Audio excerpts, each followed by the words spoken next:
అందరికీ జై శ్రీరామ్.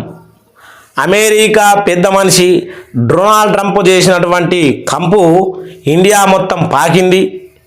ఇండియానే కాదు, ఇంతకుముందు ట్రంప్ ఏ దేశాల మీదైతే కన్నేసి ఆ దేశాల గురించి మాట్లాడి ఆ దేశాల పతనం కోరుకున్నప్పుడు వాస్తవానికి ఆ దేశాలు అతలపాతాలానికి పతనమైపోయినాయి. కానీ ఇండియాది ఇప్పుడు రివర్స్ జరుగుతూ ఉన్నది. దాన్ని మీరు ఒక్కసారి గమనించినట్టయితే, ఏ రోజైతే మన ఇండియా వస్తువులు ఈ రకంగా ట్రక్కుల్లో ఎగుమతులు దిగుమతులు చేస్తూ ఉంటామో వాటి మీద మనము 25% ట్యాక్స్ విధించి ఎవరు కొనలేకుండా మన వ్యాపారులు ఏదో ఇతర దేశాలకు ట్రాన్సాక్షన్ చేసుకుంటూ బతికేటోళ్ళ పొట్ట కొట్టాలని ఈ ట్రంప్ నా తాత ప్రకటించినప్పటికీ ఇండియా మీద ఎలాంటి ప్రభావం కానీ ఎలాంటి భయభ్రాంతులకు కానీ గురిగాలే. ఎందుకంటే మొన్న ఏదైతే మనకు నరేంద్ర మోడీ గారు వారణాసిలో జరిగిన పర్యటనలో ఆయన గట్టిగా మాట్లాడింది. ఏమనంటే, ఇండియా ప్రపంచంలో ఉన్నటువంటి అన్ని దేశాలలో 3వ స్థానంలో ఉంది.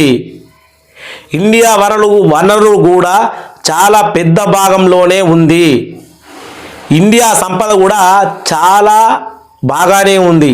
మనం ఎవరము అధైర్యపడద్దు, ఎవరము భయపడద్దు అని మోడీ గారు మాట్లాడినటువంటి మాటలు యావత్ భారతదేశంలో ఉన్నటువంటి భారతీయులకు ప్రతి ఒక్కరికి ధైర్యాన్ని ఇవ్వడం జరిగింది. ఇక రాహుల్ గాంధీ అట్లాంటి మాట్లాడితే ఆడిని ఎవడు కేర్ చేయలేడు. కానీ ఆల్రెడీ సుప్రీంకోర్టు వస్తుంటే వార్నింగ్ ఇచ్చింది. కానీ ఇప్పుడు ఉన్నటువంటి ప్రాబ్లం ఏంటంటే, ట్రంప్ తాత కంపు చేసిన మోడీ సార్ ఉంటే భారతీయులకు నిజంగా ధైర్యము, ఖచ్చితంగా మోడీ ఉంటే గనక విజయం మాదే. దాని గురించి నేను గుండెల మీద చేసుకున్నా కూడా చెప్పగలుగుతా. ఆర్ఎస్ఎస్ నిబంధన ప్రకారము, బీజేపీ పార్టీ నిబంధన ప్రకారము మోడీ సారు ఈ సంవత్సరం కనుక ప్రధానమంత్రి పదవికి రాజీనామా చేసి పక్కకు జరిగితే భారతదేశం పరిస్థితి ఏంది? ఇది ఇప్పుడు ప్రజల్లో గుబ్బులు పుట్టిస్తా ఉన్నమాట.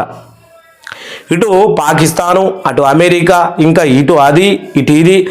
రష్యాతో దోస్తీ చేసిన పాపానికి అమెరికా తాతకు కోపం వచ్చి ఆయన పట్టినటువంటి దండకారణ్యం ఏదైతే ఉందో ఇప్పుడు పాకిస్తాను అమెరికా దోస్తు చేస్తూ ఉన్నాయంటే నమ్మబుద్ధి కావడం లేదు. ఎందుకంటే 2005లో పెద్ద టవల్ రూల్ చేసిండు మన పాకిస్తాన్ దొర. ఎవరైతే ఉన్నారో ఒసామా బిన్ లాడెన్ లెంకి మరి అమెరికా సైనిక దళాలు మట్టిపెట్టినాయి. మరి మర్చిపోయినారు.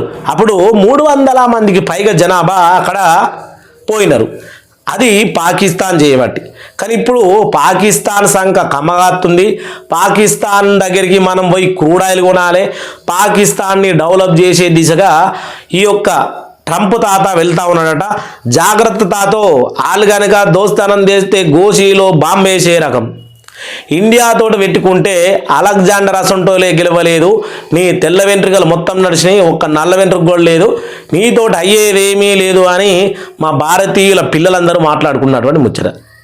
ఇక దీని మీద నేను లాస్ట్గా ఇచ్చే ముచ్చట ఏంటంటే, డొనాల్డ్ ట్రంప్ ఏమి చేసినా కానీ నీకు పిజ్జలు బర్గర్లు ఏదైతే డబల్ రోటీలు మిగులుతాయి తప్పితే బాస్మతి రైస్ కానీ ఇంకా అవి కానీ ఇండియా నుంచి నువ్వు చేసుకోకపోతే రోడ్ల మీద అడుక్క తినే టైం కూడా తొందరలోనే ఉన్నది.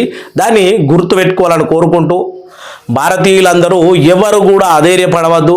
ప్రతి ఒక్కరు ఫస్ట్ భారతదేశానికి ఏదైనా ఆటంకం వచ్చిందంటే దేశాన్ని కాపాడుకోవాలంటే మాట్లాడే మాట కూడా దేశానికి సపోర్ట్ ఉండాలని కోరుకుంటూ, మాట్లాడే మాట కాడికి వెళ్ళి చేసే పని కూడా దేశానికి సపోర్ట్గా ఉండాలి. ఇప్పుడు భారతీయులందరినీ అమెరికా నుంచి వెళ్ళగొట్టినా కానీ మనం వాళ్ళని ఇక్కడ చేర్చుకొని ఏదో ఒక పనిలో నిమగ్నమయ్యి మనం కూడా చైనా కంటే ఇంకా డెవలప్ అయిపోయి మన దగ్గరనే అందరికి ఉపాధి దొరికేలాగా మనం సమర్పించుకోవాలి. అది మనం చేసుకోవాల్సిన పని. అది ఈ వీడియో అందరి వరకు చేరితే నెక్స్ట్ వీడియోలో మళ్ళీ కలుసుకుందాం. అందరికీ జై శ్రీరామ్, జై శ్రీరామ్.